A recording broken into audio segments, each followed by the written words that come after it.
On Thanksgiving, the world around me seemed to collapse in a single shattering moment as the sound of ceramic breaking filled the dining room and time folded into something slow and unreal.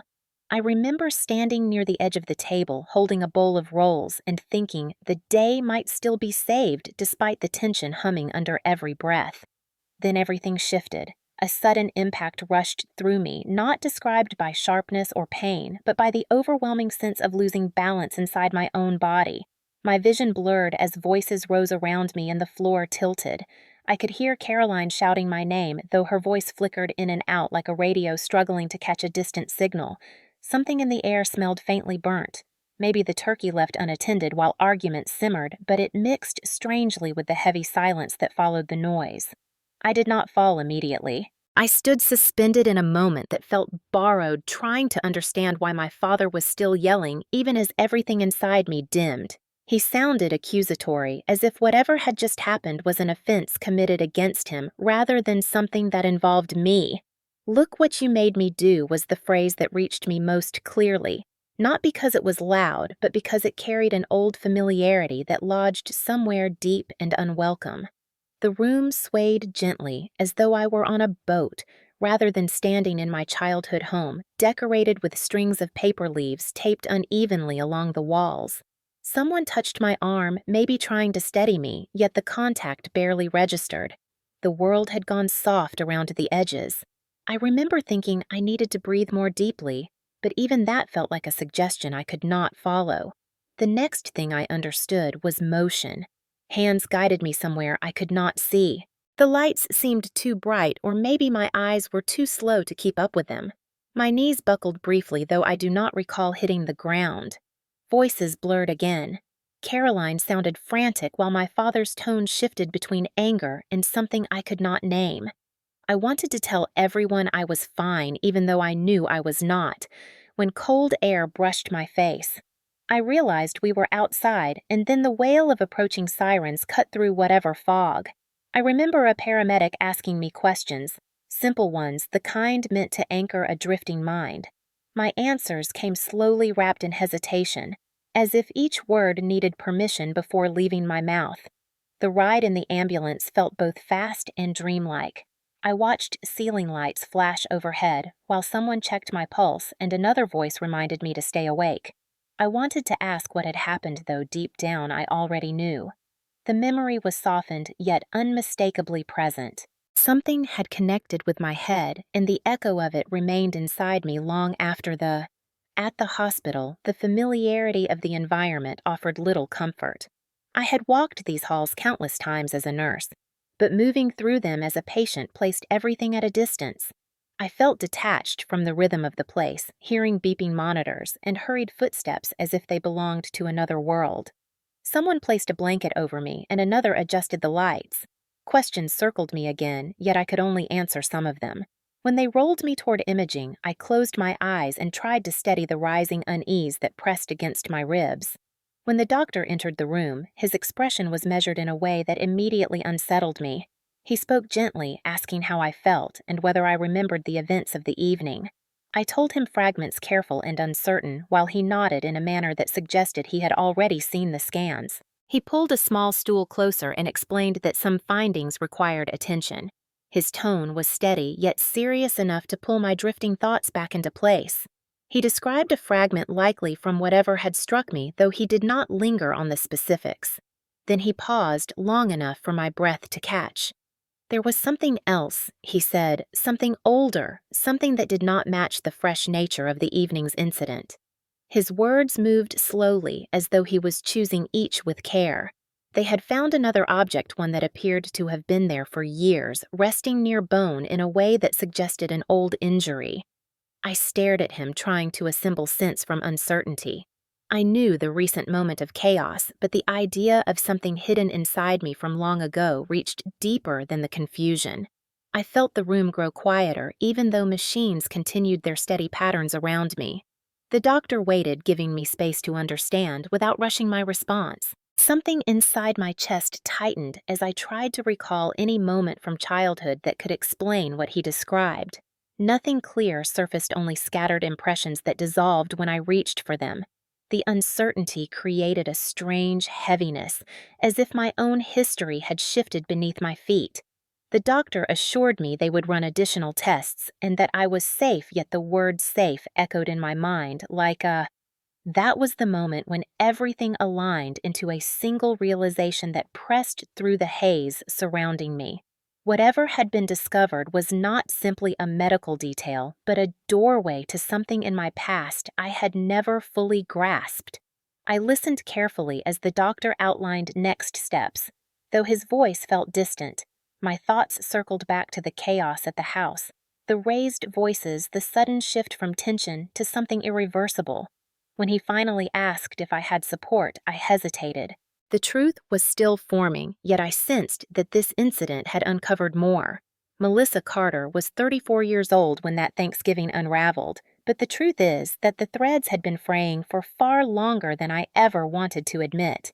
In the days after the hospital visit, when the shock had not yet settled and my thoughts floated between numbness and clarity, I kept replaying the years that had led me back to that house, as though some part of me needed to understand why I had returned at all. I worked as an ER nurse, a job built on urgency, compassion, and constant motion. I had spent more nights than I could count caring for strangers who arrived frightened and broken, yet I always found the grounding to meet each crisis with calm. People trusted me with their worst moments, and in that environment I felt capable and steady. None of that confidence ever seemed to matter once I crossed the threshold into my father's home. The Carter household had its own gravity pulling me backward into roles I thought I had outgrown. My father, James, was a man who clung to control the way others cling to faith. He had been strict when I was a child, stern as an adult, and unpredictable in ways that set the tone for every conversation. People outside the family often described him as hardworking or no-nonsense, but those words never captured the tension that sat like a shadow over our home. My younger sister Caroline was 29 and had lived with him on and off since high school, drifting between part-time jobs that never stayed long. She had a talent for storytelling, the kind that could charm or manipulate depending on her motive. When she laughed, she reminded me of the version of us that once existed a time before the weight of unspoken things had settled across our family. Yet when she turned that same talent toward criticism, she could slice through any confidence I had built. Growing up, Caroline was always the favorite in ways subtle enough to deny, but obvious enough that they shaped my understanding of belonging. If she broke something, I apologized. If she became upset, I soothed her. If she spun a story that placed blame on someone else, our father rarely questioned it. As adults, those patterns followed us into rooms I never intended them to enter. Even after I moved out at 22, determined to define my own life, their calls tugged at me, and I often found myself returning not out of obligation, but out of the fragile hope that maybe the past could be rewritten into something softer. When Caroline called me that November, insisting that Thanksgiving would fall apart without me, I knew the script before she spoke it. She said she needed help with groceries and planning and decorations, that she had been overwhelmed since taking on extra shifts at her latest job. She reminded me that family traditions mattered and that Dad missed me, though he rarely said it. She said the holiday would feel incomplete without all of us together. Each reason slipped neatly into a place carved by years of habit. I wanted to believe that being present might somehow anchor the three of us back into alignment, so I agreed, even though a part of me tightened at the thought of returning to the place where my childhood felt both distant and strangely near. Driving through my hometown that morning, I noticed how familiar the streets looked despite the years I had spent away. The cold Pennsylvania air held the scent of wood smoke and damp leaves, as if the whole town had prepared for the season. Passing the playground I once loved, I felt a faint flicker of memory, something warm and uncomplicated that stood in contrast to the heaviness I carried. When I reached the house, the front yard looked almost unchanged. The porch railing was still slightly crooked from a storm years ago, and the windows reflected the gray sky in a way that gave the house an expression both watchful and tired. Inside, Caroline was already bustling around the kitchen, her voice moving quickly as she explained what still needed to be done.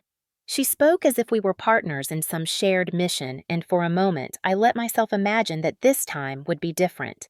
James was quieter than usual that morning, offering only a brief nod in my direction before returning to his newspaper. The tension between us was an old companion, unwelcome but familiar. He had a way of filling silence with disapproval, even without speaking. Still, I tried to ease into the day, reminding myself that I was here by choice, and that perhaps the evening might end without conflict. Yet beneath that hopeful thought lived the echo of something else, a vague unease I had carried since childhood.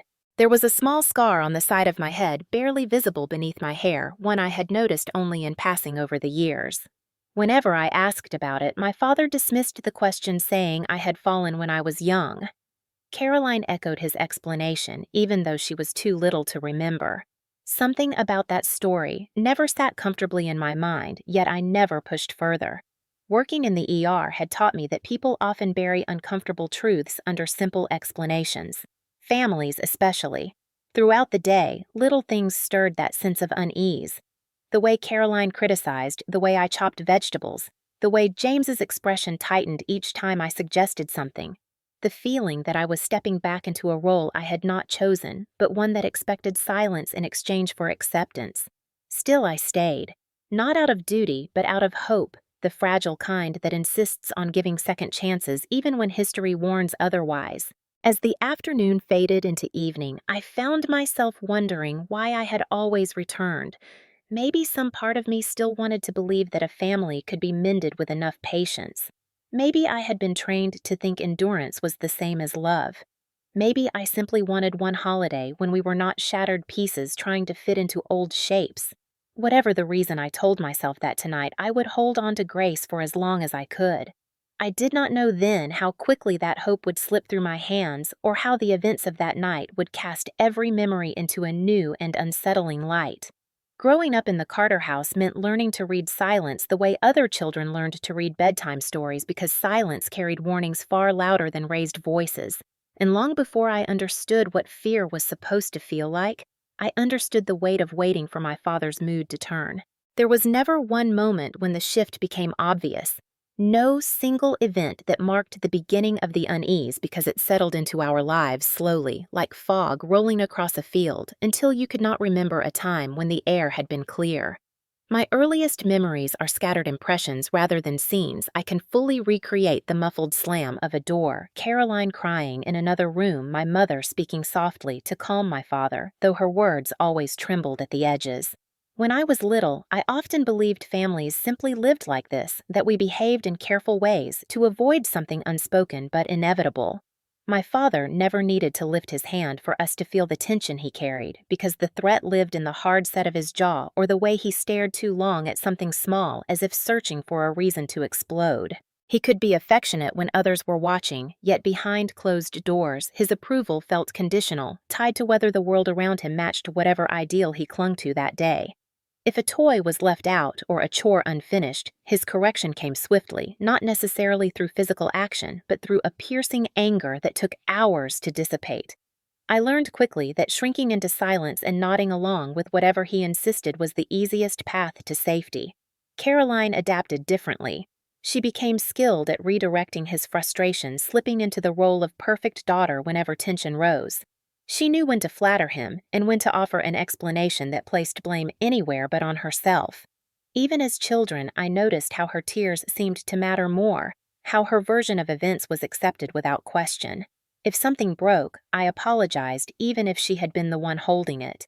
If we argued, my father declared she was simply more sensitive and therefore needed to be protected from my imagined harshness.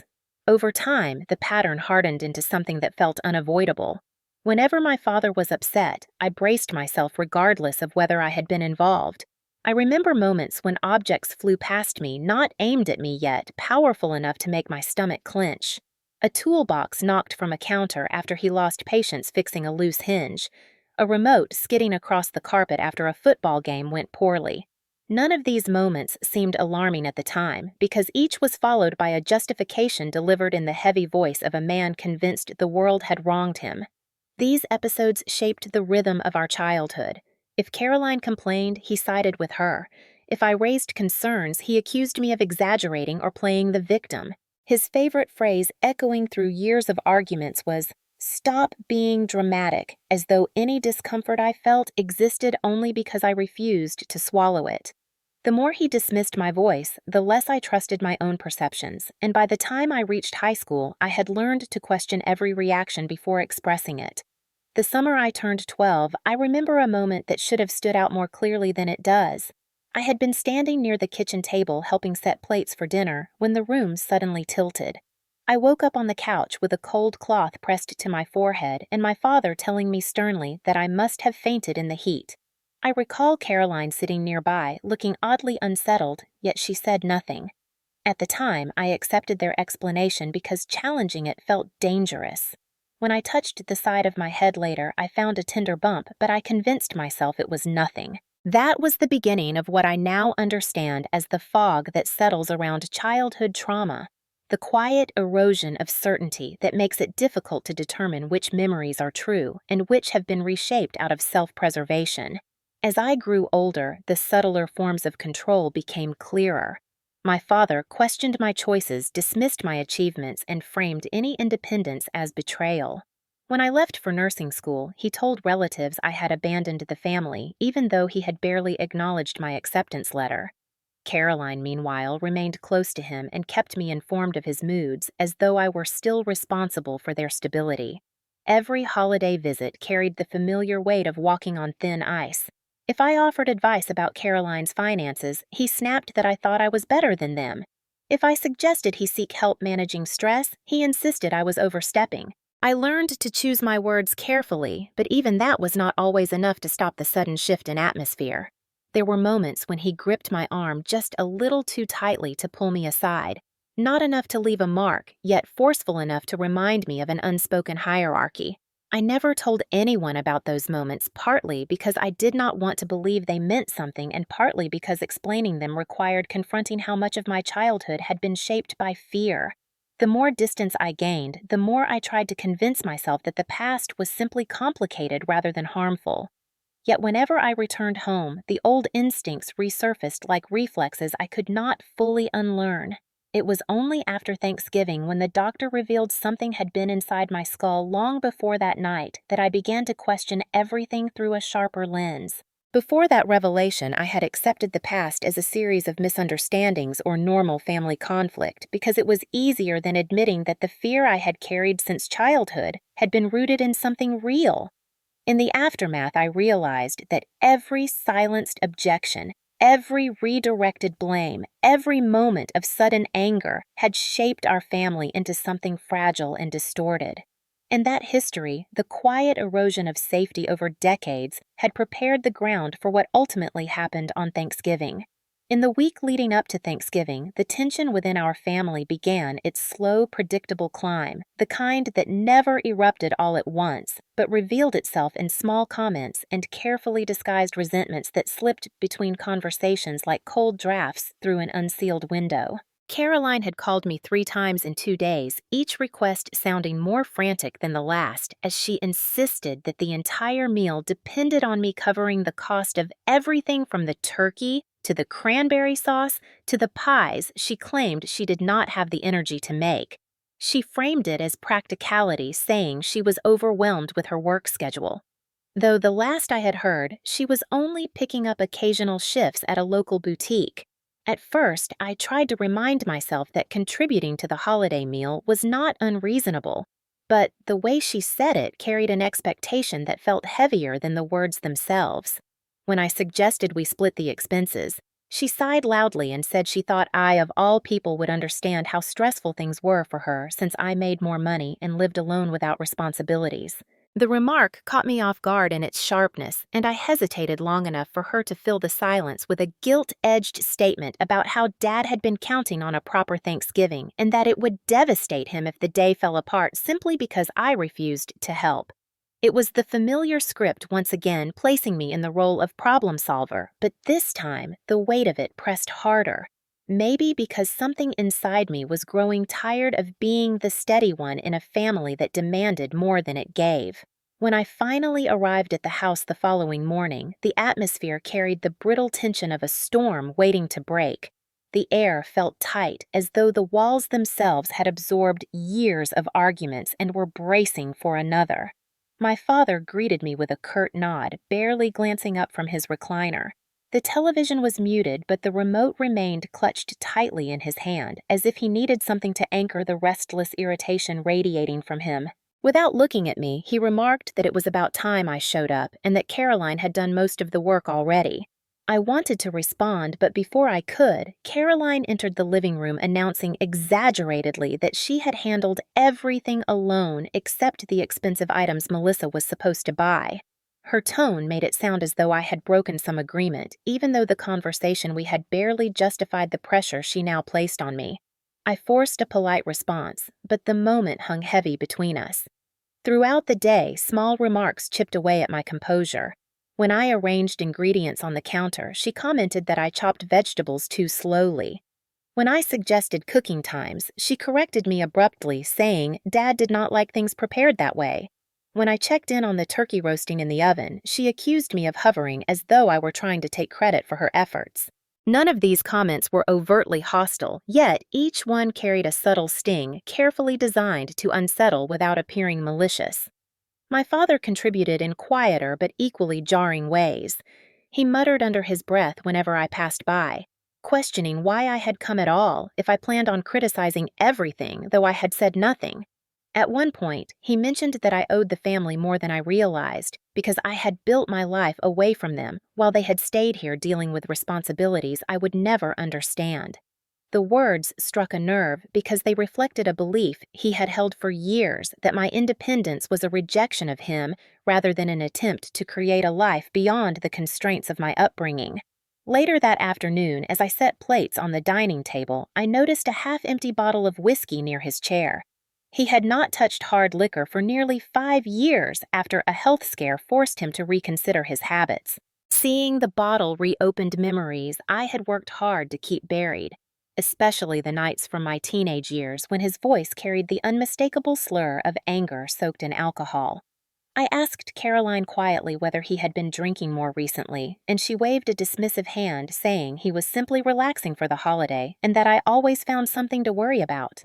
The dismissal left a sour taste in my mouth, as though concern itself was a flaw. I decided to step outside for air, hoping distance might settle the rising unease. The November cold greeted me immediately crisp and biting, but calming in its clarity. I breathed deeply, trying to shake off the tension building inside my chest. For a moment, I allowed myself to hope that the evening might still unfold without incident if I simply kept to my tasks and avoided triggering my father's temper. But when I returned inside, I heard my name spoken in an unmistakably harsh tone. Caroline stood in the kitchen, whispering fiercely into her phone. She told someone that Melissa was acting superior again and that she had arrived with the same attitude she always carried, as though she were doing the family a favor by showing up. I froze quietly behind the doorway, listening not because I wanted to, but because her words felt like tiny confirmations of fears I had never wanted to acknowledge. She said that I had a way of ruining holidays with my criticism and that Dad was trying his best, but I had never appreciated how much he had sacrificed. The conversation cut off abruptly when she saw me standing there, though she pretended not to notice the hurt that must have flashed across my face. Instead, she smiled tightly as if nothing had happened and resumed her preparations. The hours that followed carried a growing heaviness. My father's voice grew louder each time he spoke. Caroline's comments became sharper. Even the house itself seemed to reflect the tension with its dim lighting and the faint smell of something overcooked drifting from the kitchen. I kept reminding myself that conflict did not have to erupt if I stayed calm. Yet beneath that reasoning lived a deeper truth one I had pushed aside for years. The past did not simply disappear because we tried to outgrow it. It lingered, pressing against us subtly until the right moment exposed everything we had avoided. On the eve of Thanksgiving dinner, that moment felt dangerously close, ready to ignite with the smallest spark. Thanksgiving morning arrived with a thin layer of frost across the windows and a silence that felt deceptive, the kind that suggested calm, but carried an undercurrent of something unsettled beneath it. I woke earlier than the rest of the house, hoping that starting the day quietly might keep the tension from growing, but the moment my feet touched the cold floor, I felt that familiar unease settle into my chest. The scent of roasting turkey drifted faintly from the kitchen, and for a brief second, I allowed myself to imagine that the day might unfold like a normal holiday. Yet even that small hope felt fragile. When I walked into the living room, my father was already in his chair, leaning back with the television turned up just enough that the low rumble of a sports broadcast filled the space. He glanced at me once and nodded, but the expression on his face was already clouded by irritation. The whiskey bottle from the day before sat on the table beside him, not empty but noticeably lower than it had been. That sight alone tightened something in my stomach because I recognized what it meant for the rest of us. Caroline entered the room a few minutes later with a tray of ingredients in her arms, her movements rushed and impatient as though she was already under pressure she had invented for herself. She complained immediately about how much work she had done without help, even though she had insisted the night before that everything was under control. When I offered to take over the side dishes, she rolled her eyes and said she knew exactly what she was doing, implying that my help would only complicate things. Within an hour, the house was loud in a way that felt different from normal holiday noise. Cabinets slammed. The oven door creaked sharply each time Caroline opened it. My father's voice rose harshly whenever the announcer on the television said something he disagreed with.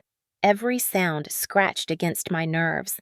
I tried to stay busy in the kitchen cutting vegetables and stirring gravy, but Caroline kept hovering close, correcting me, moving things I had just placed, insisting that I should listen to her because Thanksgiving was her project. At one point, she bumped into me near the counter, making me drop a spoon, and then snapped that I needed to be more careful because she did not want me ruining her holiday. The accusation stung because it carried an echo of every blame she had shifted onto me over the years. I stepped back, wanting space, but she followed, tossing rapid complaints about how I had not bought enough ingredients, how Dad was stressed because I arrived late, how everything fell on her shoulders, even though the truth was more complicated than she allowed herself to see. By midday, the tension had reached a point where I found myself monitoring every breath as though one wrong exhale might set off another argument. My father had grown more irritable, reacting to small inconveniences as though they were personal attacks. When the television remote slipped from his hand, he cursed loudly enough that the walls seemed to contract with the force of his frustration. I asked gently if he needed anything, and he responded with a sharp comment about how he did not need me hovering.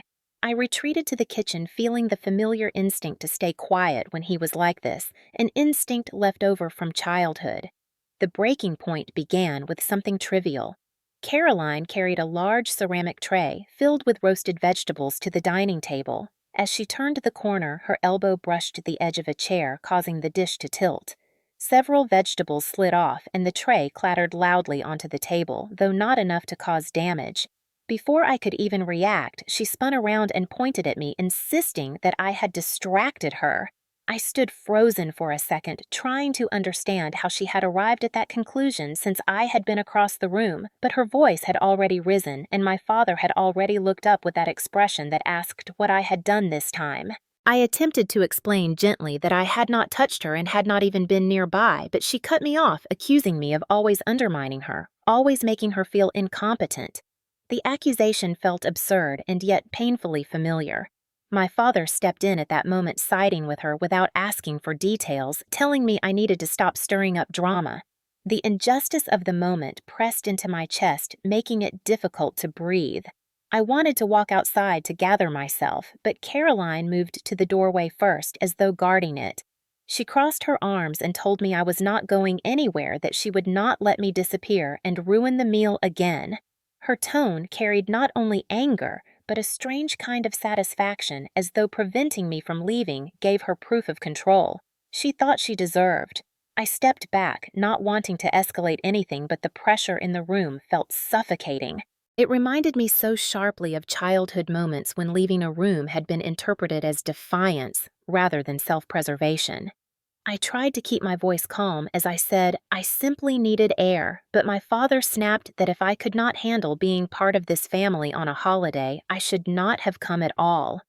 His words hit with the force of a truth I had tried to outrun for years. The afternoon spiraled from there.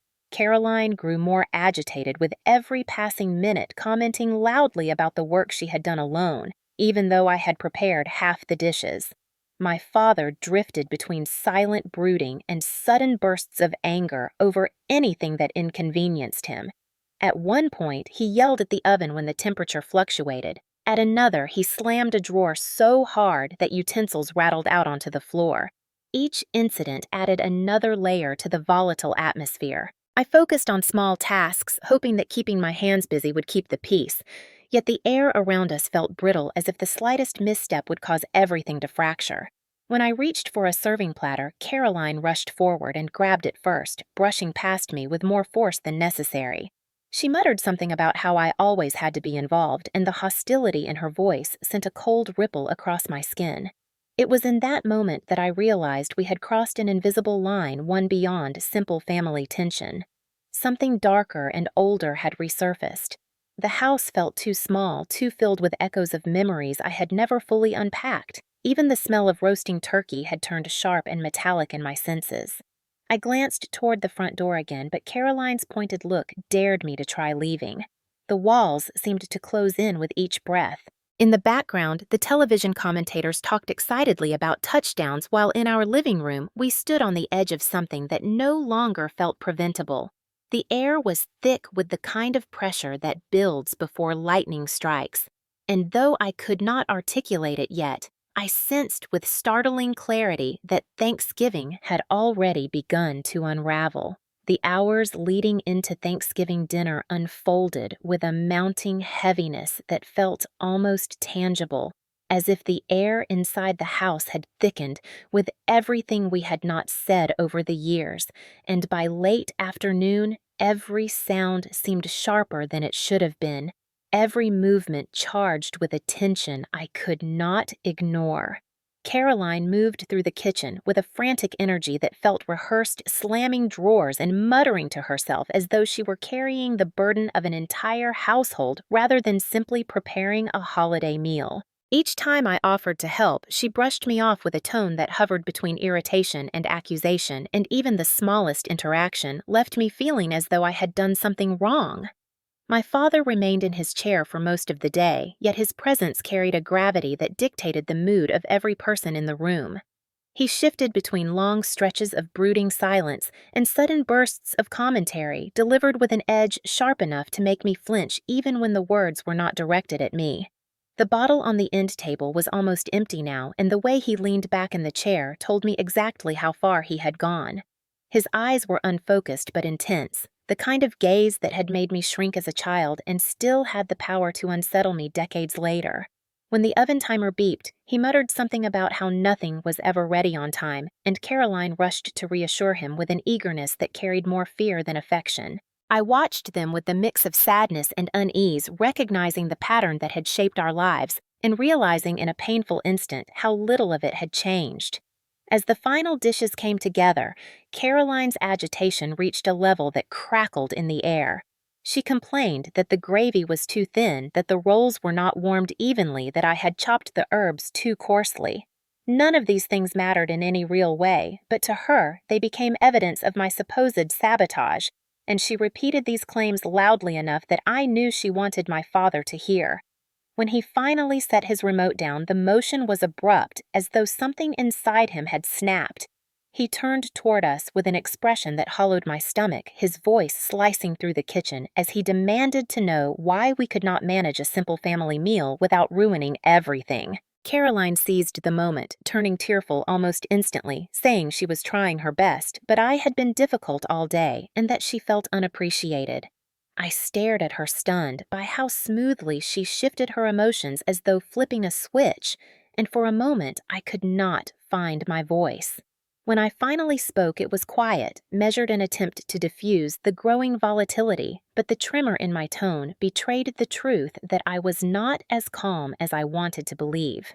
I reminded her gently that I had helped with half the meal and that I had only stepped away earlier because I needed air.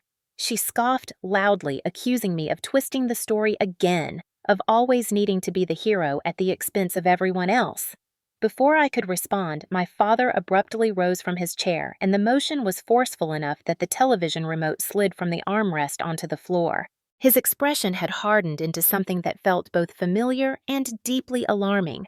a look I associated with the moments when reason slipped from him and only anger filled the space left behind. He took a step toward the kitchen doorway, and the room seemed to shrink.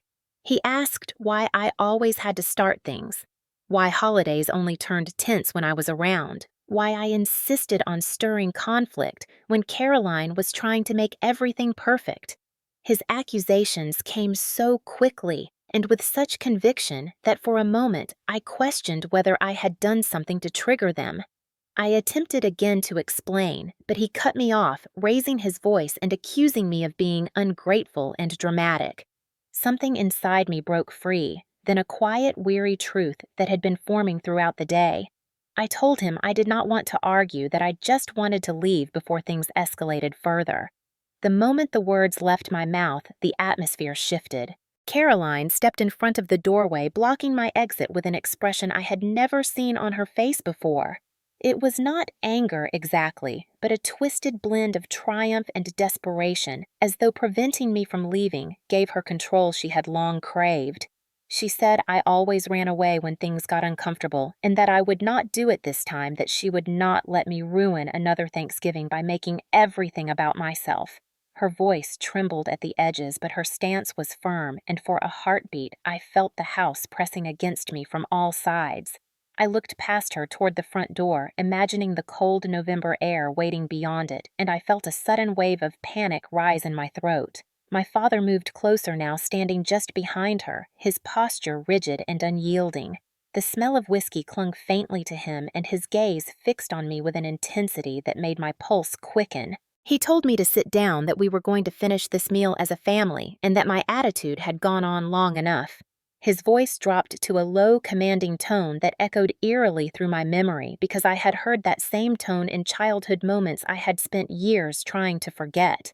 The sound made something in me revert instinctively to the small, frightened version of myself who had once navigated this house by reading every subtle change in his mood. My breath came shallow, my vision narrowed slightly around the edges, and I felt the unmistakable shift of fear settling into my bones. I said I needed to step outside, that I was feeling overwhelmed, but the moment the words surfaced, he snapped with a force that shook something inside me, telling me sharply to sit down now. The authority in his voice left no room for negotiation. Caroline's eyes widened briefly, not with concern, but with anticipation, the kind that suggested she knew exactly where this was headed and had no intention of stopping it. In that suspended moment, the three of us stood locked in a tableau shaped by years of imbalance. I felt the weight of every childhood memory pressing against the present, and something inside me whispered that whatever happened next would not be something I could easily walk away from. The air inside the house felt electric, charged with a volatility that had been building for far too long, and though I did not yet understand how quickly it would break, I sensed with painful clarity that the spark had already been struck. The moment after my father ordered me to sit down stretched into something thin and trembling, as though time itself had begun to brace for impact. And even though I stood frozen in the narrow space between the kitchen and the dining room, I felt an invisible line snap somewhere deep inside the house. Caroline hovered near the table, pretending to straighten silverware, but her eyes kept flicking toward my father in quick, charged movements that made it unmistakably clear she knew something was coming and chose not to stop it. My father's footsteps were slow at first, the kind that made the floorboards creak with familiarity. But there was nothing familiar about the way he held himself or the way his anger filled the room, like a sudden pressure drop before a storm. I backed up one small step instinctively, not out of defiance, but out of sheer reflex, the kind that arises when the body senses danger before the mind can accept it. The dining table was cluttered with dishes Caroline had worked on all morning, yet their presence suddenly felt irrelevant props in a scene that had shifted into something darker. My father reached the far end of the table and steadied himself against it, his hand brushing against a ceramic serving plate decorated with painted autumn leaves. I remember noticing how still everything felt in that instant, even though nothing about the moment was calm. The smell of turkey hung heavily in the air, mixing uncomfortably with the tension that had been building all day. Caroline stood utterly silent, the chaotic energy she had carried earlier replaced with a tight, expectant stillness. I said quietly that I did not want to argue, that I only wanted to step outside and breathe, hoping the calmness in my voice would soften something in him even slightly. Instead, he turned toward me sharply with an expression that carried not only anger, but a long, simmering resentment I had never fully understood. His voice rose again, accusing me of thinking I was better than the family that I had shown up just to judge, that I had ruined the holiday by bringing my attitude into his home. Each accusation piled onto the next until the words blurred into a single force pressing me backward. I shook my head, trying to form a response, but before I could, the atmosphere in the room tightened as if the walls themselves were holding their breath. My father's hand shifted toward the ceramic plate, his fingers curling around its edge with a deliberate slowness that made something cold settle inside my chest. Caroline's eyes widened just slightly, but she did not move. Her inaction felt louder than anything she could have said. My father lifted the plate, not quickly, but with the heavy, determined movement of someone acting on instinct rather than thought, and the room seemed to tilt around the motion. I opened my mouth to speak, to plead, to de-escalate, but the words caught in my throat. The next moment arrived too fast and too slowly all at once. There was a sharp sound not described by pain, but by impact, a vibration that reverberated through the room more than through my body. The world around me flickered like a light, struggling to stay lit. The plate slipped from view, though I could not track its arc or where it fell. The air changed the way it does when something irreversible has just occurred. My balance shifted and the edges of the room softened into blurred shapes. Caroline cried out my name, though her voice wavered between alarm and something that sounded uncomfortably like guilt. My father's voice rose above hers, heavy with anger, insisting I had provoked this, that I always pushed him too far, that I made him do things he did not want to do. His words hit me harder than anything else in that moment, because they carried echoes of childhood scenes I had tried to rationalize away for years. The floor beneath me felt unsteady, and though I reached for something to hold onto my hand, met only air. The room dimmed around the edges, not in a dramatic collapse, but in a gradual slipping of clarity, as though my senses were being lowered gently into water. I heard Caroline saying we needed help, but her voice drifted further away with each passing second. My father continued to speak, but his words became muffled like distant thunder. I could not tell whether he was yelling or simply repeating the same justification over and over. My knees bent involuntarily, and I found myself sinking downward, not falling exactly, but losing the ability to stay upright. The ceiling lights blurred into streaks of soft white, and I felt a strange calmness wash over me despite the chaos unfolding around me. Caroline's footsteps moved rapidly across the floor, and then the front door opened, the cold air from outside brushing faintly against my face. She must have run to the neighbors or called out for someone, because within moments, unfamiliar voices echoed down the hallway, confused, urgent voices that asked what had happened, even though I could not form the answer myself. I heard my name again, spoken by someone not part of my family, and then felt hands guiding me, carefully, steadying me, the way trained responders do when they approach a situation with caution and concern. The lights overhead grew brighter as I was moved toward the door, and the contrast made the room spin slightly. Through the fading haze, I caught a final fragmented glimpse of my father standing motionless near the table, his face pale yet unrepentant, his posture rigid with the defiance of someone who refused to acknowledge the harm he had caused. Someone said an ambulance was on the way, and the words seemed to drift across a widening distance. The cold outside met my skin with sharp clarity, and for a moment it helped steady the fragmented pieces of awareness still clinging to me. I reached for a breath, but it hitched halfway in my chest. Another sound followed, then a rising wail that I recognized instantly, the unmistakable siren that signals emergency response. As the world around me dimmed further, I tried to hold on to one coherent thought, but it slipped through my grasp, leaving me suspended in a strange quiet that felt both heavy and distant. When consciousness returned, it did not come in a rush, but in slow, uneven waves that drifted in and out like a tide, unsure whether to advance or recede. And the first thing I recognized was the muted hum of machines, followed by the soft, rhythmic beeping that had been the backdrop of so many shifts in the ER. Only this time I was not the one standing beside a patient offering reassurance or gathering information.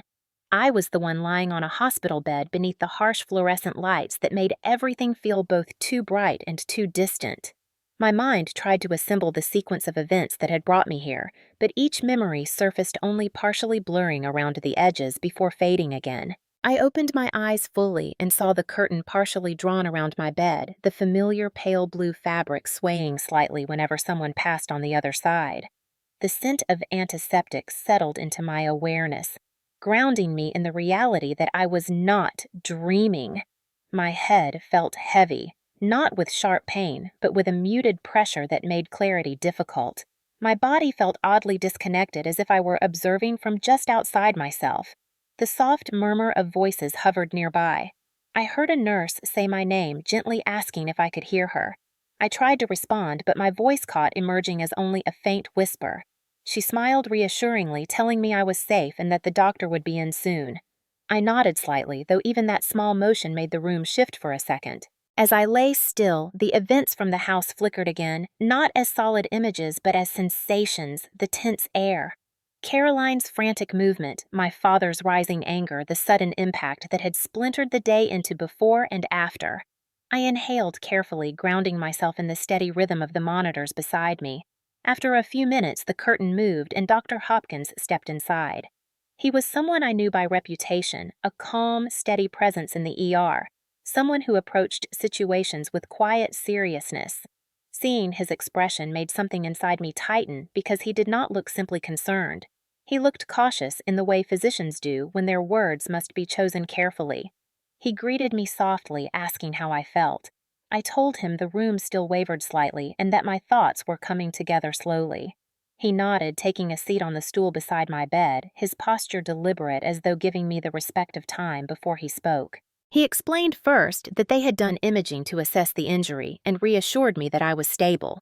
The clarity in his voice steadied my breathing until he paused that brief shift enough to signal something deeper.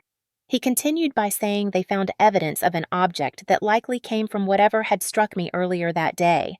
He did not linger on descriptive details, but spoke with a precision that avoided causing unnecessary alarm. I listened, trying to stay focused even as my stomach tightened. Then he said there was something else, something unexpected. The air felt suddenly colder, though nothing in the room had changed. He said the imaging revealed another object near the same region of my skull, one that appeared older, significantly older. His tone did not dramatize the discovery, but conveyed its seriousness through measured phrasing. He said they could tell from the way it sat against bone structure that it had likely been there for years. He asked gently if I had ever experienced a head injury in childhood, one severe enough that something foreign might have entered without being removed. His question echoed inside me not because I had an answer, but because for a moment my mind went blank as though searching for a memory buried too deeply to reach. Childhood injuries came to mind, the scraped knees, the bruises from climbing trees, the occasional fall, but none of them explained something like this.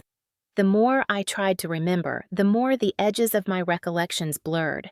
Finally, I shook my head slowly, unsure whether the motion was an answer or simply a way to steady myself. Dr. Hopkins waited without pressing. He said they would need to run a few more assessments, but reassured me repeatedly that I was not in immediate danger.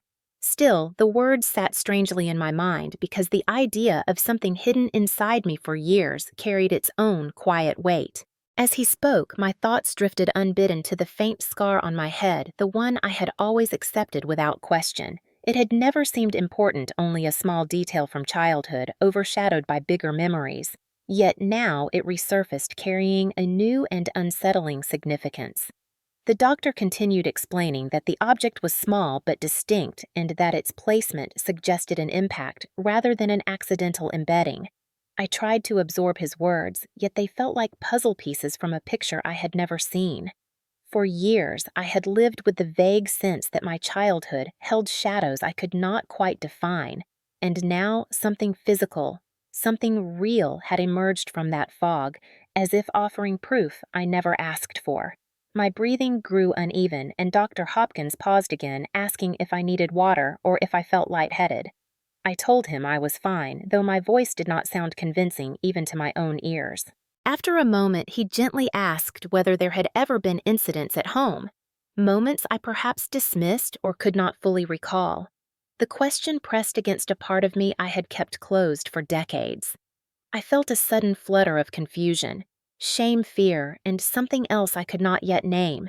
Memories tried to surface but dissolved before forming fully.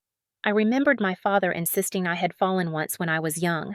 Remembered the discomfort in his voice when I asked questions. Remembered Caroline repeating his explanation, even though she had been too little to know. The realization pressed heavily, though still without clear shape.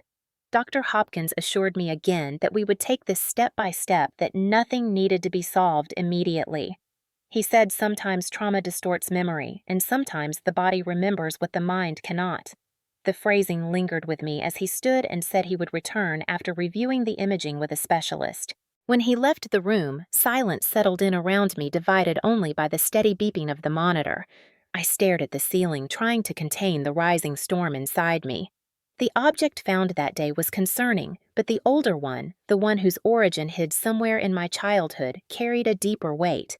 In that quiet hospital room with the familiar scent of antiseptic and the soft rustle of nurses moving behind curtains, I realized that whatever had happened on Thanksgiving was only the beginning. Something long buried had shifted, and now the fragments of my past were rising one by one, demanding to be seen. When Dr. Hopkins left the room, the silence that followed did not feel restful, but charged, as though the air itself had begun to vibrate with questions I had never dared to ask, and even though the lights above me hummed steadily, I felt an unsettling pull toward memories that had lived for years behind a locked door in my mind. I tried to steady my breathing, reminding myself that I was safe now that whatever the scans had revealed was being handled with care. Yet the thought of an object lodged inside my skull from childhood created a disorienting sense of distance between who I believed I was and who I might have been before I understood the world around me. I closed my eyes for a moment, thinking maybe the darkness would help me focus. But instead, it brought flickers of vague impressions, the sound of something falling, my father's raised voice, a dim room from years ago, my mother's hushed tone, and then nothing clear enough to grasp.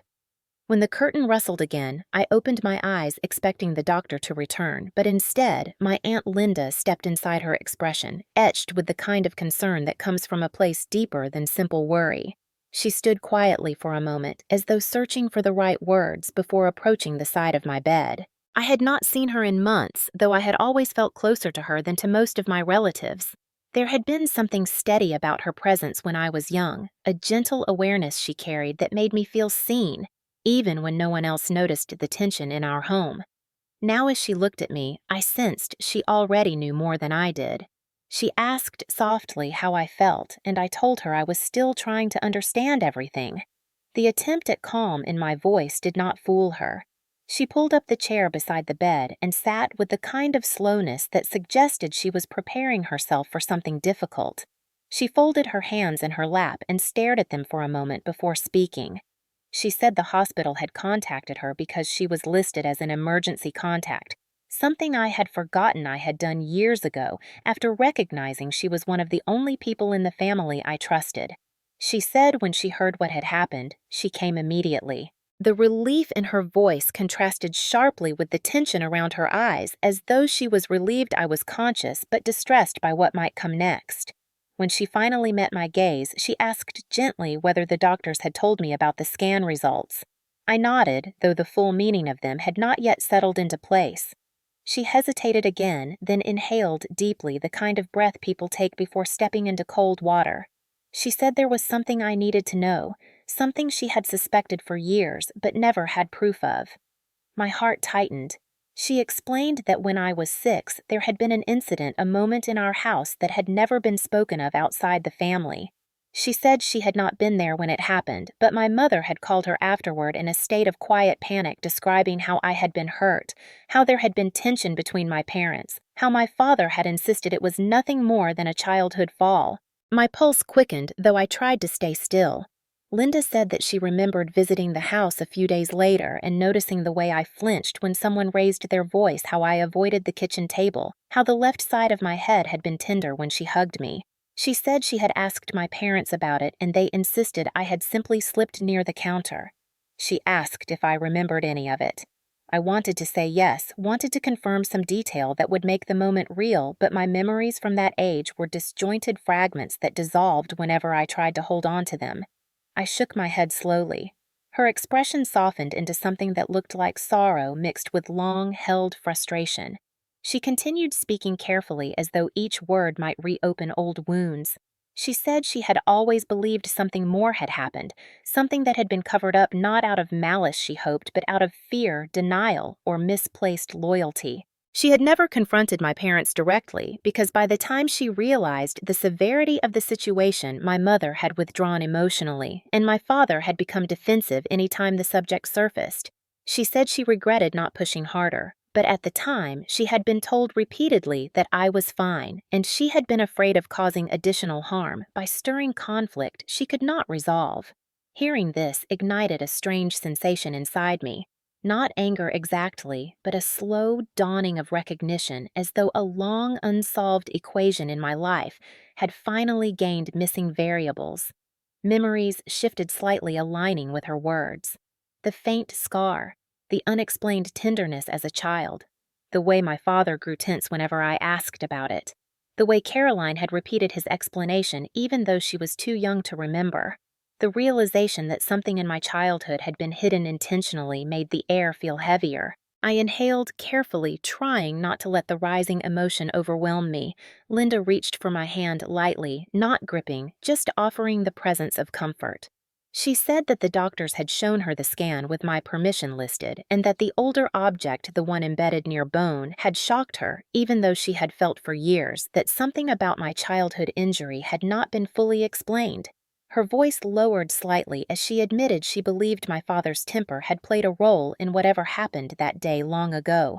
She said she had seen moments when his anger crossed lines that should never be crossed, and that my mother had often tried to smooth over the damage to avoid drawing attention to the dysfunction within their home. The thought pressed into my chest with enough force to steal a breath from me. She said she knew this revelation was painful, but she needed me to understand that what happened on Thanksgiving did not come out of nowhere. It was part of a pattern, a long-buried truth I had been carrying without knowing its shape. My throat tightened, and for a moment I could not speak.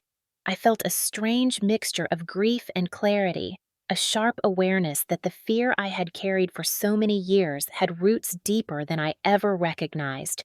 Linda squeezed my hand gently, telling me she was here for whatever came next, that I did not have to face this alone. The reassurance settled over me like a fragile shield against the storm building inside. As she sat beside me, the realization continued to unfold. The object found in my skull was not just a medical discovery. It was evidence, a fragment from a past I had been told to forget or reinterpret. It had remained there silently, marking the divide between what I had believed and what had actually been true. In that quiet hospital room surrounded by soft beeps and distant footsteps, the truth of my childhood rose from the shadows and settled firmly into the present. It did not come as a single memory, but as a confirmation that the fear, the unease, the fog I had lived with for years had not been imagined. It had been buried. Now it had surfaced.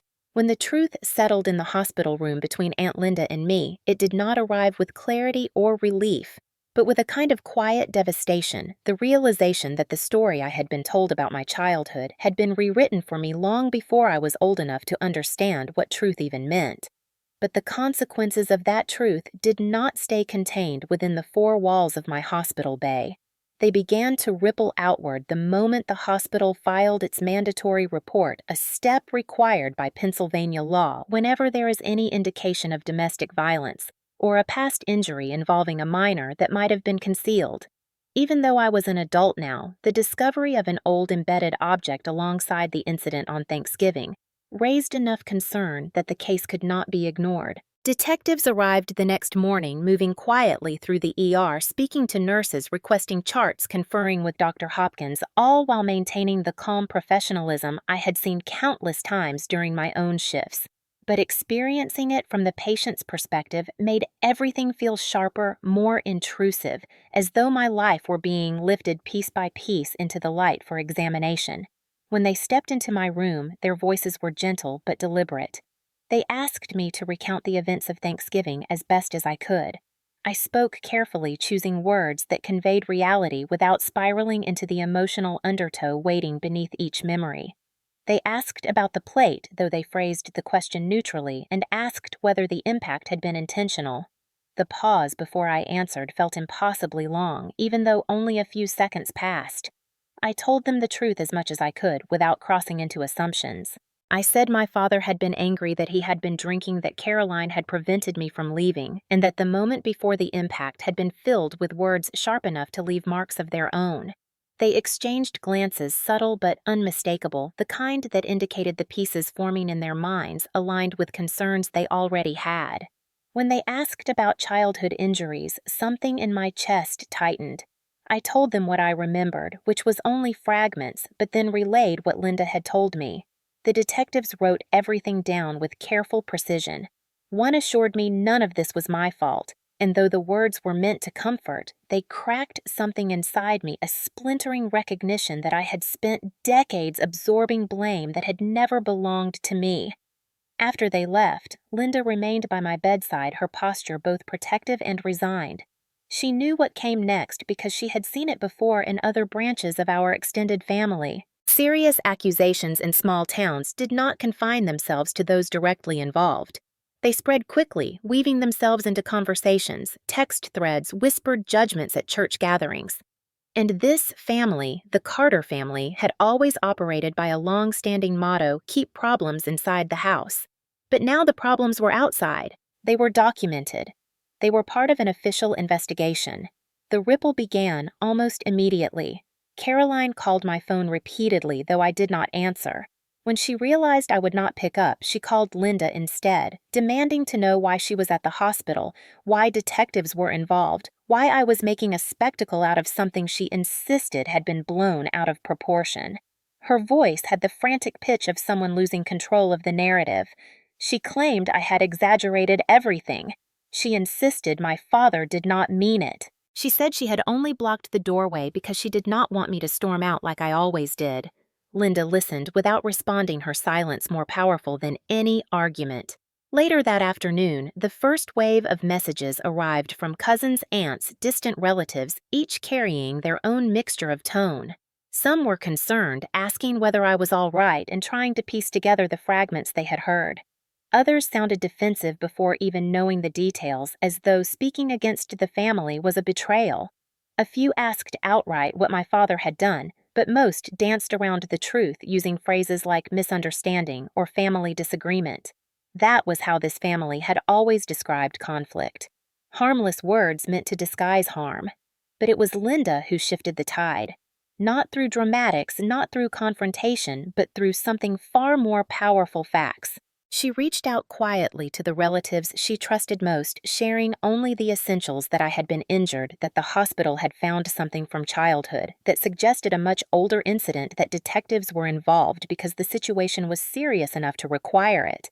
She did not embellish or speculate. She simply told the truth. And truth, even whispered, carries weight. Within hours, the tone of the messages began to change. Cousins who had once idolized my father began asking questions of their own. Aunts who had always defended him now hesitated. The silence from some family members spoke even louder. Caroline grew frantic. She began sending long, rambling texts accusing me of destroying the family, then following them with apologies claiming she had been overwhelmed. She insisted Dad was heartbroken, that he was confused, that he felt betrayed. But beneath her emotional swings lived something unmistakable: fear. Because the story she had crafted, the version in which she and my father were simply victims of my supposed dramatics, could not withstand the scrutiny of actual evidence. When the detectives contacted her for a formal interview, she called Linda again, demanding she intervene. Linda refused. She told Caroline she needed to tell the truth, and the silence on the other end of the line was so sharp she recounted it to me later with a sadness that revealed how deeply she had hoped Caroline would choose differently. Meanwhile, word spread among distant relatives. Some reached out apologetically, saying they had always sensed something was off in our home, but never felt it was their place to question. Others admitted they were not surprised. A few defended my father half-heartedly, clinging to the belief that adults sometimes overreact, that memories distort with time. But even those relatives fell quiet when Linda mentioned the medical scans the object embedded near bone, the undeniable record of an injury that should have never been hidden in the first place. The most unexpected shift came from an uncle I barely knew, someone who had always kept to himself at family gatherings. He texted me saying he remembered arguments from years ago, remembered the tension in the house, remembered my mother looking afraid. He said he should have done more. He said he was sorry. His message made my chest tighten in a way I had not expected, because it was the first time someone in my father's generation acknowledged the truth without excuses. By the end of the day, the family was no longer unified in denial. Lines had been drawn not by me, but by the facts themselves. Some relatives withdrew entirely, unwilling to involve themselves. Others moved toward me quietly, offering support. Caroline remained erratic, trying to reshape the story by calling relatives individually, hoping one version or another would stick. But the investigation had already set its course. The truth was out of her hands. And for the first time in my life, I sensed the balance shifting not in my favor exactly, but toward something resembling clarity, a slow but steady dismantling of decades of silence. When the investigation moved into its next phase, my father and Caroline reacted exactly as I should have expected, yet somehow their responses still struck me with a force that left me breathless, as though even after everything I had lived through, I had not fully accepted how far they would go to protect their version of reality. The detectives reached out to them first for formal statements, and almost immediately, the two of them began crafting a narrative so distorted it felt surreal to hear pieces of it relayed to me through the investigative team and through the relatives they had frantically contacted. My father's claim was simple and repeated with unwavering confidence I had slipped nothing more. He said the kitchen had been hectic, that I had been rushing around trying to do too much, and that in the chaos I bumped into the table, causing the plate to fall and graze me as it shattered. He insisted there had been no argument, no raised voices, no confrontation. According to him, I had always been sensitive and dramatic, and the stress of the holiday must have overwhelmed me into believing the accident was intentional. When the detectives asked him why neighbors reported hearing shouting, he attributed it to excitement over the football game. He said the household had been perfectly calm aside from the noise, and that Caroline had simply panicked because she overreacts. Hearing this from the detective later filled me with a cold, sinking feeling, not because I was surprised, but because it demonstrated how deeply he believed the story he was inventing, or perhaps how deeply he needed to believe it. Caroline's version was even more elaborate. She told relatives that I had been emotional all day, that I had snapped at her without reason, that I had stormed toward the door in one of my moods and collided with the edge of the table. She painted herself as the distressed sibling, trying desperately to help, saying she called out to me when she saw me fall and that she had begged Dad to call for help. In her narrative, she was the hero, the steady one, the sister who had tried everything to keep the peace in a house I had disrupted. She even went so far as to tell one cousin that I must have hit my head the day before Thanksgiving while unloading groceries and not realized it until later. The desperation behind her storytelling was palpable. Relatives texted me screenshots of her contradictory explanations, not sure what to believe since she seemed unable to keep her lies consistent. When one aunt questioned why Caroline had blocked the doorway if she was supposedly helping, she immediately backtracked, claiming she had only been trying to prevent me from slipping again. Her excuses tangled themselves into knots, yet she clung to them fiercely because the alternative was admitting that she had stood by during something she could have stopped. The detectives saw through both narratives quickly. They had already spoken to neighbors who heard shouting that did not match the tone of a quiet holiday afternoon. They reviewed the photos from the scene, noting the trajectory of ceramic pieces details that did not align with a simple fall. They compared each of our accounts and noted the inconsistencies. When they called my father back for follow-up questions, he grew defensive, accusing them of targeting him unfairly. He told them I had been difficult since childhood, that I had a habit of misinterpreting things, projecting emotional weight where none existed. He said I had run off to pursue my own life, abandoning the family, and now I was looking for attention. One of the detectives later told me gently that individuals who have held control for years often react this way when confronted with accountability.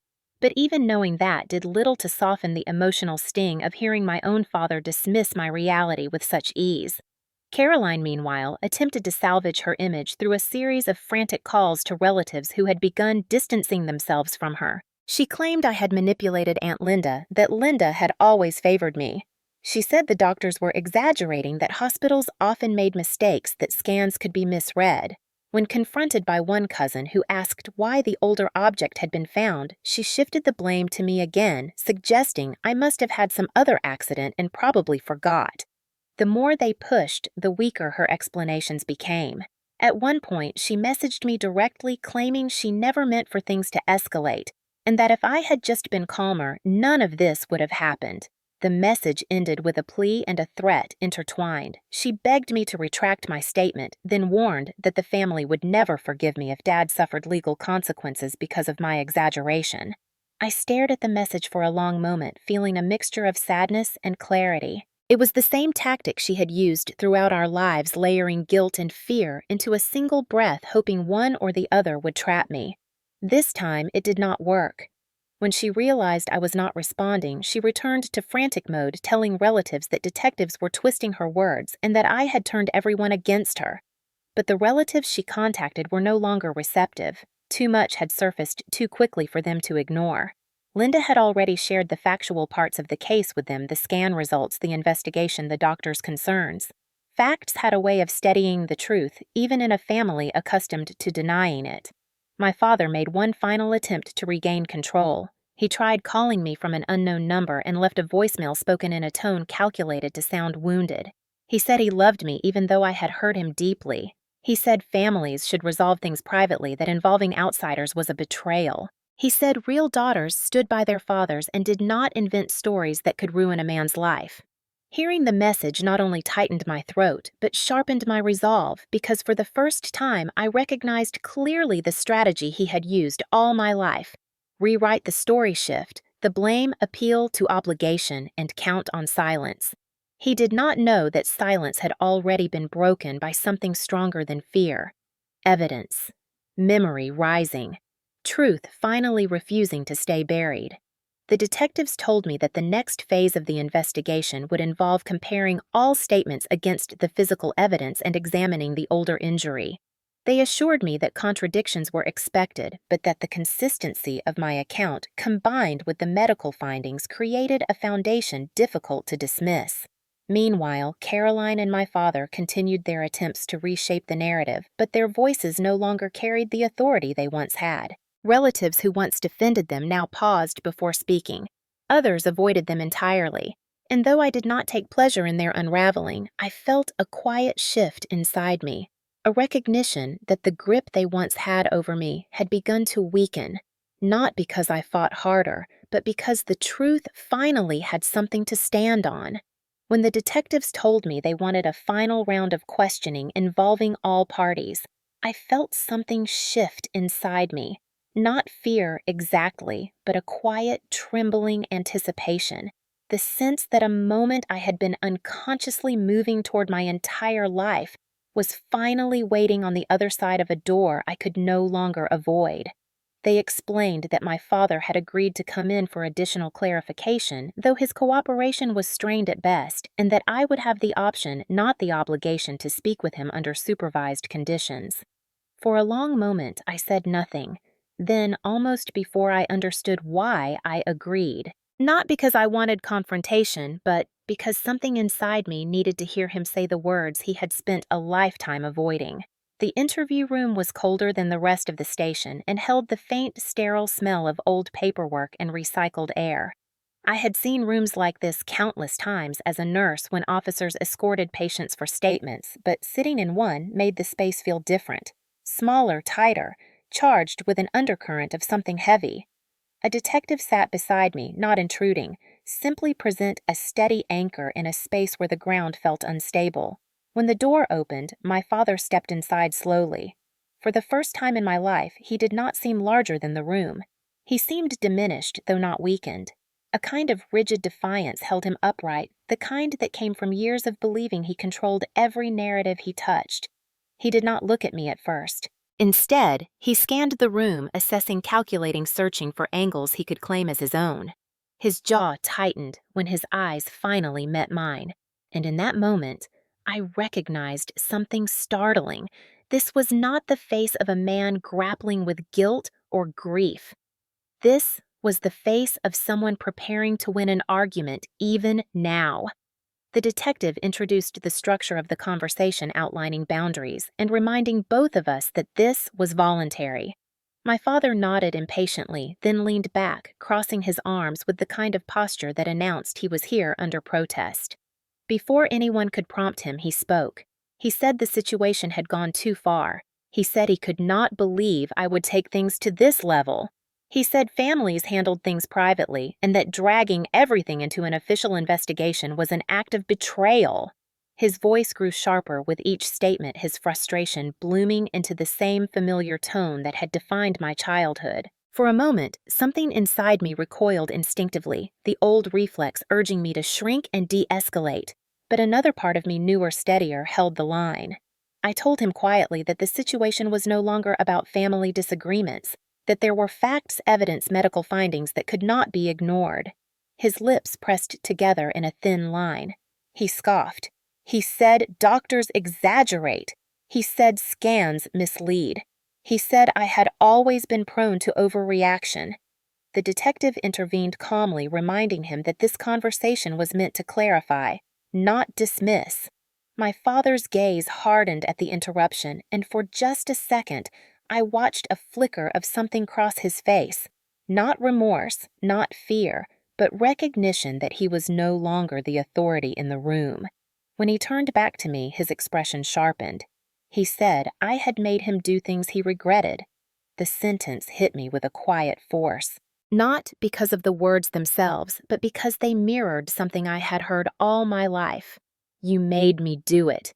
Hearing it in this room under these lights, stripped of the house that once amplified his authority, made the phrase sound smaller, almost fragile. I asked him gently what he meant by regret. He stiffened, avoided the question. Redirected. He said I had always been difficult, sensitive, dramatic. He said raising me had been harder than raising Caroline because I refused to listen. The detective asked him if the older injury discovered in my scan meant anything to him. He froze. The shift was slight but unmistakable. A small tightening around his mouth, a quick flick of his gaze to the table before looking away again. He said I probably fell. He said kids fall all the time. He said memories get twisted. But the edges of his voice wavered in a way I had never heard before, betraying something beneath the surface, a crack in the armor he had spent decades maintaining.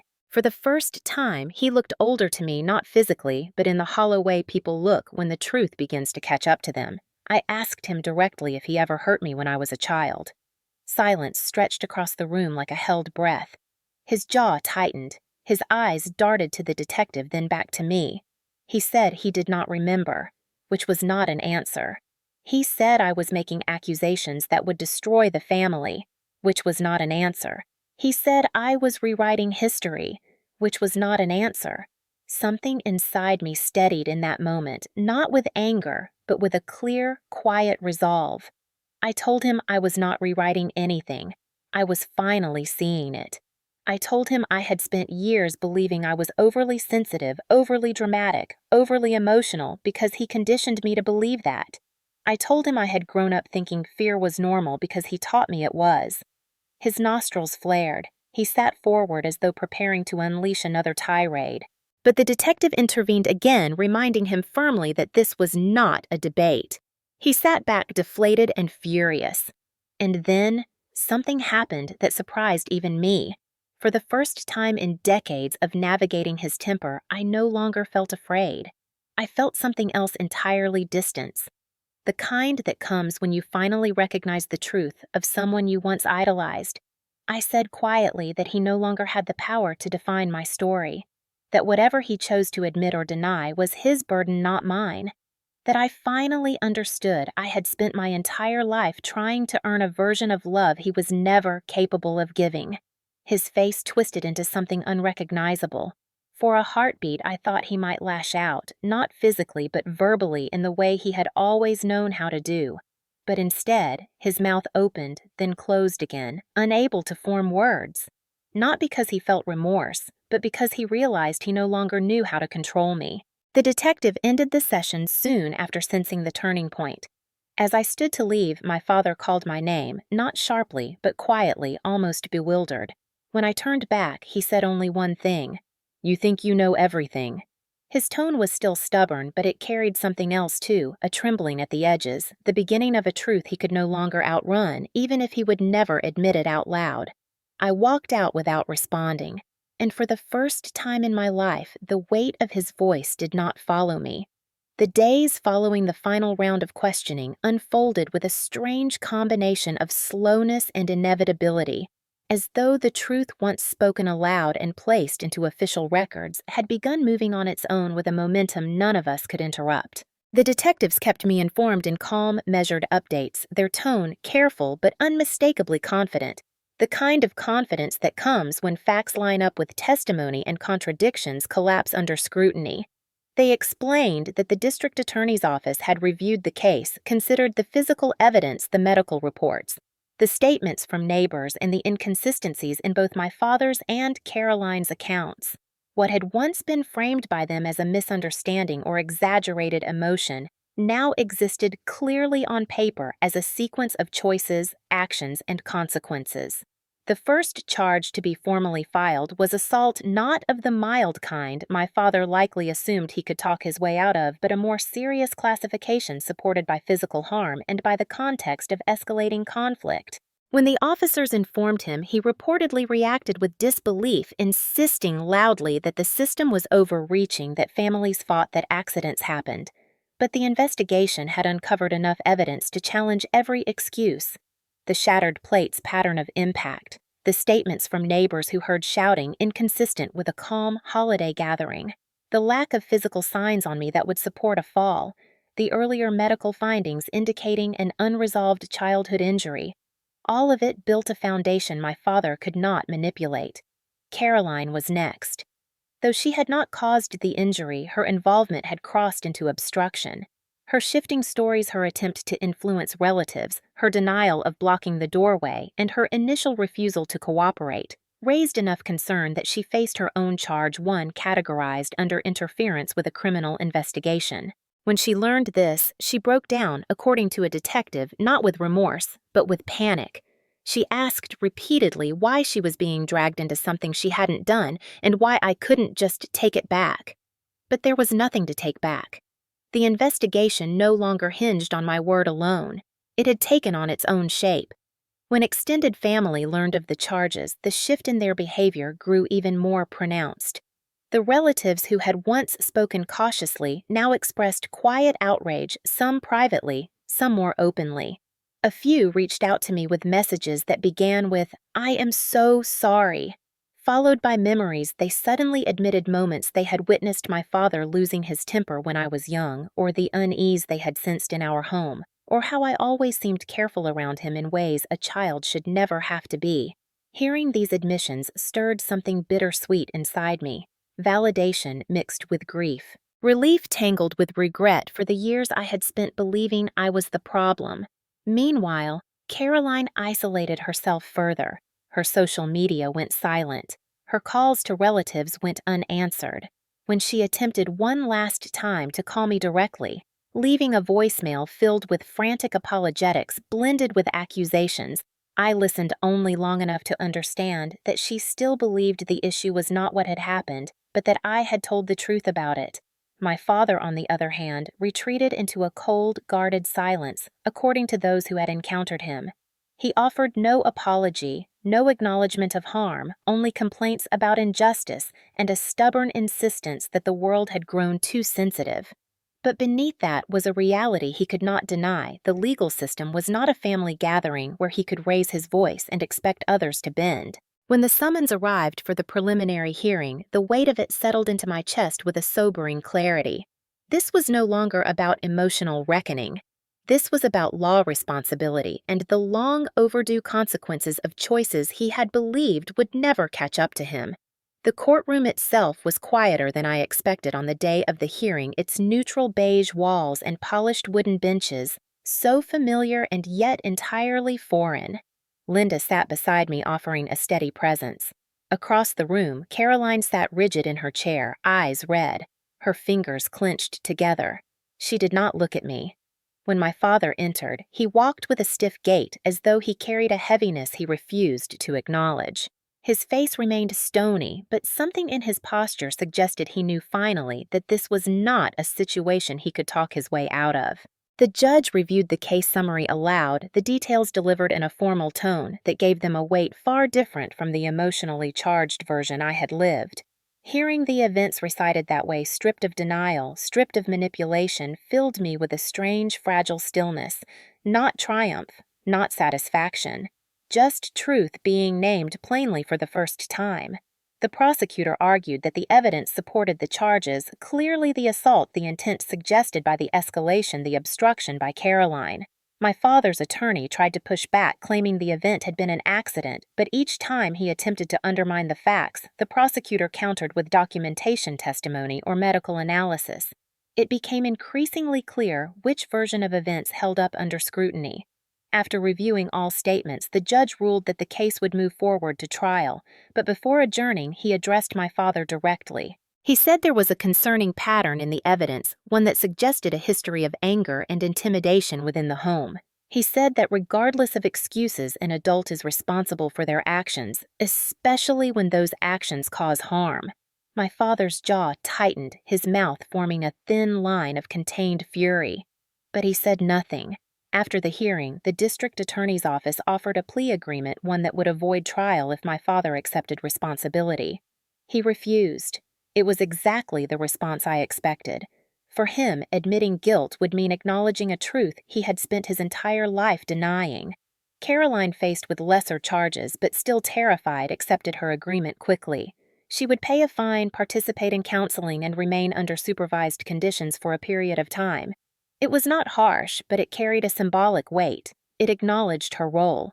When my father's trial date was set months later, he finally broke, not with remorse, but with resignation. He accepted a plea deal for a reduced sentence, though still significant. The charges stood officially. The record stood. He would be restricted from contacting me under any circumstance. Listening to the terms felt surreal. Justice had not come as a dramatic thunderclap, but as a series of steady, undeniable truths stacking one atop the other until there was no space left for denial. And while I did not feel joy at the outcome, I felt something else. Something quieter, steadier, like a knot inside me finally beginning to loosen. Recovery did not arrive in a single triumphant moment the way movies and stories sometimes pretend healing works. It came in fragments, slow and uneven, drifting into my life like cautious visitors unsure whether they were welcome. In the weeks after the court decisions, I remained in the hospital longer than I expected, not because my condition was unstable, but because the doctors wanted additional imaging and monitoring while preparing for the surgical removal of the older object discovered near my skull. Each day, I woke to the same steady beeps of medical equipment, the soft shuffle of nurses, and the quiet internal shift between numbness and awareness. My body healed faster than my mind. The impact from Thanksgiving no longer caused dizziness, but left behind a dull, lingering ache that reminded me of everything that had happened. The older injury, however, seemed to hold a deeper power over my thoughts. Knowing it had been inside me for decades created a strange sense of distance between the child I had been and the adult I had become, as though discovering a message from my younger self written in a language I had forgotten. Therapy became a requirement before I even left the hospital, something Dr. Hopkins recommended not as a formality, but as a necessary step before confronting the layers of trauma the incident had unearthed. The first session felt strange. Sitting across from a stranger and describing the most painful parts of my life always did. But the therapist, Dr. Meredith Shaw, listened with an attentiveness that felt steady rather than intrusive. She asked gentle questions without pushing too hard and explained that recovery often begins not with answers, but with the simple act of allowing ourselves to see the truth clearly. She said my mind had protected me for years by burying certain experiences and that uncovering them might feel disorienting at first. In the following sessions, I found myself remembering more subtle details from childhood than I expected. The strange hush that fell whenever visitors came over, the way I flinched instinctively whenever my father raised his hand to gesture the countless times Caroline and I had been told not to upset him. These memories did not strike like sudden revelations, but gathered slowly, forming a fuller picture than the one I had held for most of my life. The day of the surgery arrived quietly. Nurses prepped me with reassuring tones, navigating the process with a professionalism I recognized from my own work. As they wheeled me toward the operating room, a strange calmness settled over me. I had expected fear or anxiety, but instead, I felt a sense of inevitability, as though this was the final step in pulling something dark from the past into the light. When I woke after the procedure, the first thing I noticed was the absence of pressure in a part of my head I had never realized carried tension. Dr. Hopkins later told me the object had been removed successfully, and that while it bore signs of age and corrosion, there was no structural damage remaining. Hearing this made something inside me loosen, a feeling like a breath I hadn't realized I'd been holding for years. Aunt Linda visited often during my recovery. She brought magazines, soft blankets, and warm looks that said more than her words ever tried to. She told me she was proud of me, not because I had gone through something painful, but because I had faced truths people often spend their whole lives running from. She reminded me that I deserved safety long before any of this happened. Her presence became a steadying force, a quiet reassurance that I was no longer navigating everything alone. When I was finally discharged, the transition felt both liberating and unsettling. Leaving the hospital meant stepping back into a world that had changed drastically around me while I had been healing. My apartment felt colder than I remembered. The silence inside it was heavier too, but in a different way, an invitation rather than a burden. I spent the first few days rearranging furniture washing sheets, opening windows to let in the crisp winter air. There was something therapeutic about reclaiming the space, reshaping it into something that felt like mine again. Returning to work took longer. The ER had always been a place where I felt competent and steady, but stepping back into that environment while managing the emotional weight of everything felt premature. My coworkers, however, reached out with a warmth that surprised me. They sent cards, texts, and inside jokes only ER staff would find funny.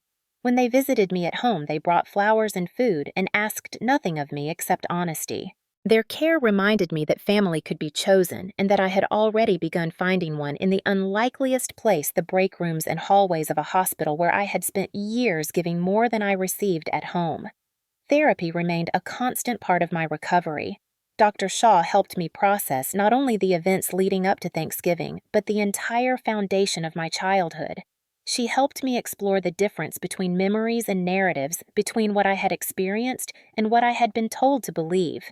She guided me not toward closure, but toward understanding, reminding me that healing is not about forgetting, but about releasing the grip the past holds on the present.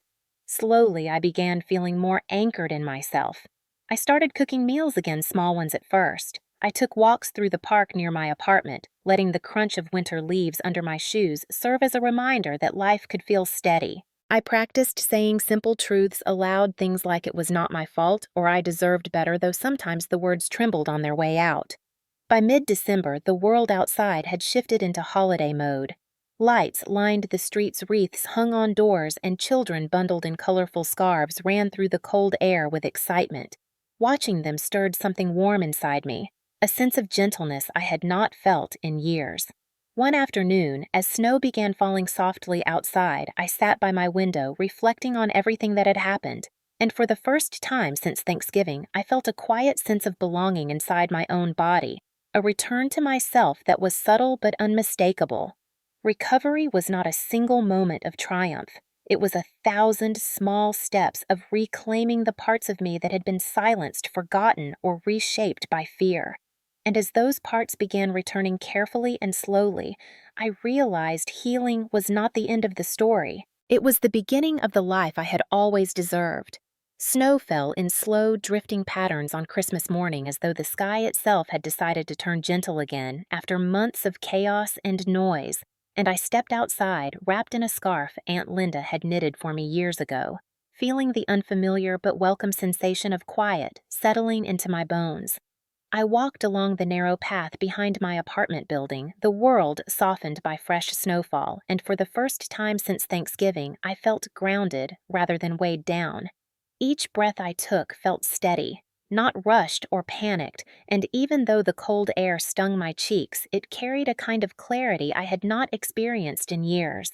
As I watched my breath rise like pale smoke, I felt the recognition that life had shifted permanently, not in the catastrophic way it had on Thanksgiving, but in a way that suggested I was finally moving forward rather than circling the same painful memories. My phone buzzed in my pocket, but I did not check it right away.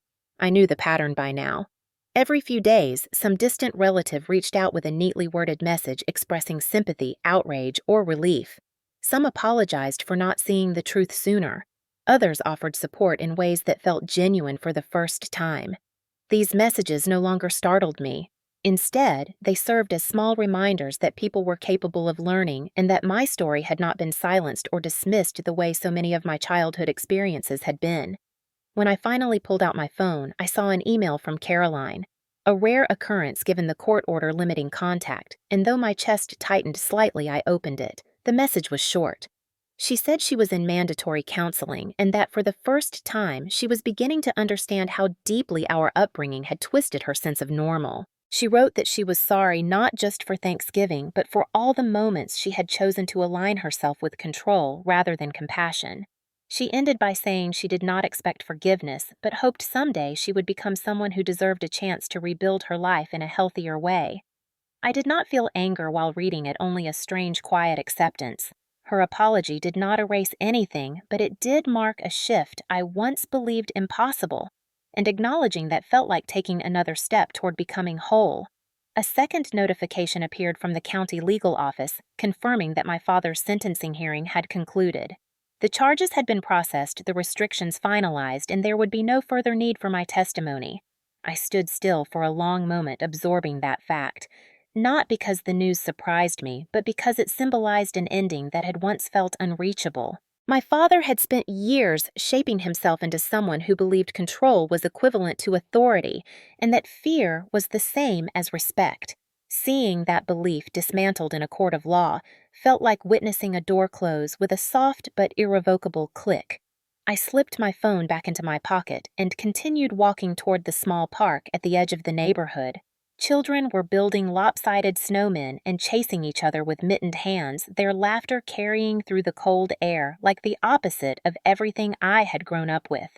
Watching them reminded me that not all families were shaped by fear, that there were places in the world where softness was the foundation rather than the exception.